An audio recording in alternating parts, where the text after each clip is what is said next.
거주동행 바나바 라이프 오늘의 여바라 시간입니다.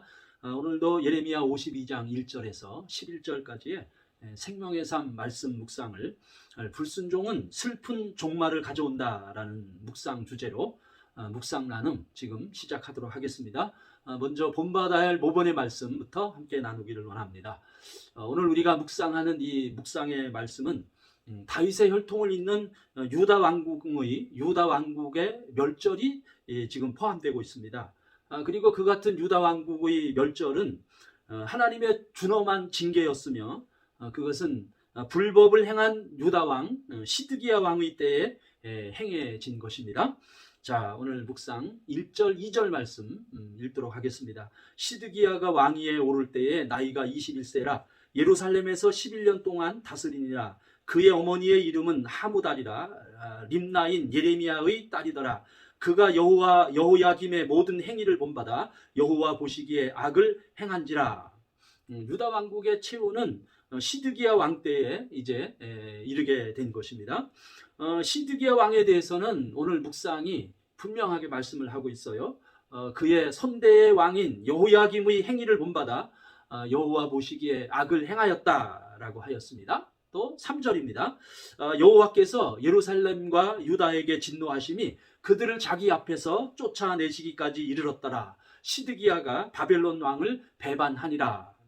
시드기야 왕의 악행은 하나님이 예레미야 선지자를 통해 주신 하나님의 메시지를 불순종한 것이죠. 곧 그 메시지는 바벨론을 반역하지 말라, 애굽을 따라가지 말라라는 말씀이었습니다. 그러나 시드기야 왕은 이 같은 하나님의 말씀을 듣지도 순종하지도 않았다는 것입니다. 저는 오늘 묵상에서 믿음의 세계를 배웁니다. 믿음은 무엇인가? 그 믿음은 하나님의 말씀 안에 거하는 것입니다. 믿음의 삶이란 그 하나님의 말씀을 잘 듣고 그것을 따르는 것이 곧 우리의 믿음의 세계임을 오늘 묵상에서 선명하게 우리는 배울 수 있습니다. 말씀을 듣고 따르는 그 믿음의 태도를 오늘 하루에 모본의 말씀으로 이 시간 듣는 것입니다. 자, 또 다음으로는요.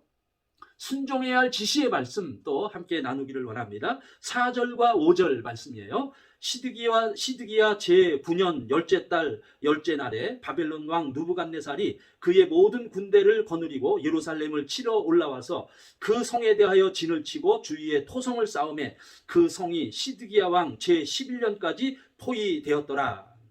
바벨론의 누부갓네살 왕은 바벨론을 배반하여 애굽과 동맹을 맺은 유다를 총 공격하여 침공을 감행하였습니다. 그래서 유다의 시드기야 왕은 약 18개월가량 나름 애굽을 의지하며 성을 지킬 수 있었습니다. 그러나 그것은 교만하여 정확한 하나님의 말씀을 듣지도 그리고 자신을 향해 들려준 하나님의 말씀을 순종하지 않는 결과에 불과한 것이었습니다. 결국 시드기야는 그 와중에서 산당을 지어 우상을 섬겼으며 그리고 그가 하나님 앞에서 이제 언약을 세워 모든 히브리 노예를 해방시키겠다는 하나님과의 언약을 버리는 악행을 행하게 되었습니다. 그리고 더욱이 시드기야 왕은 여호야김 왕처럼 예레미야를 통해 주신 여호와의 메시지를 거역하여 바벨론을 대적하여 결국은 이 같은 침공을 받게 된 것입니다. 자, 6절부터 8절 말씀 보도록 하겠습니다. 그해 넷째 달 9일에 성중에 기근이 심하여 그 땅 백성의 양식이 떨어졌더라. 그 성벽이 파괴되매 모든 군사가 밤중에 그 성에서 나가 두 성벽 사이의 왕의 동상 견문길로 도망하여 갈대아인들이 그 성읍을 에워쌌으므로 그들이 아라바 길로 가더니 갈대아 군대가 그 왕을 뒤쫓아가서 여리고 평지에서 시드기야를 따라잡음에 왕의 모든 군대가 그를 떠나 흩어진지라. 결국 속수무책이죠. 바벨론에게 침공을 당한 지 18개월 만에 그들은 도망하기 위해 예루살렘 성을 뚫고 탈출을 감행했습니다. 그러나 결국은 시드기야 왕과 그를 따르는 대신은 바벨론 군대에게 모두 그만 포로로 잡히게 되었습니다. 이처럼 하나님을 떠나서 어떤 탈출구도 피난처도 존재하지 않는다는 것입니다.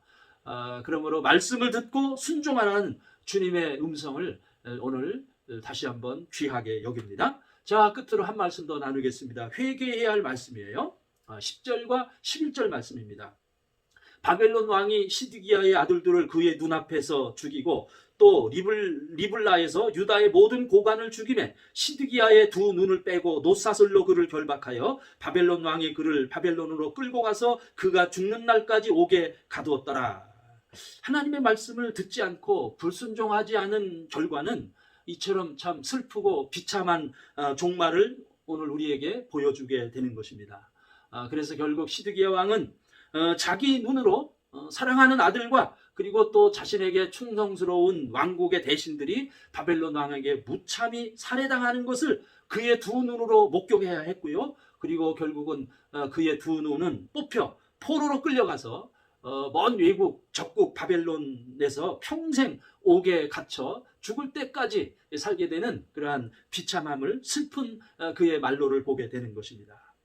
오늘 묵상을 하며 그러한 하나님의 감동을 받습니다. 우리의 인생의 최후가 아름다워야 된다.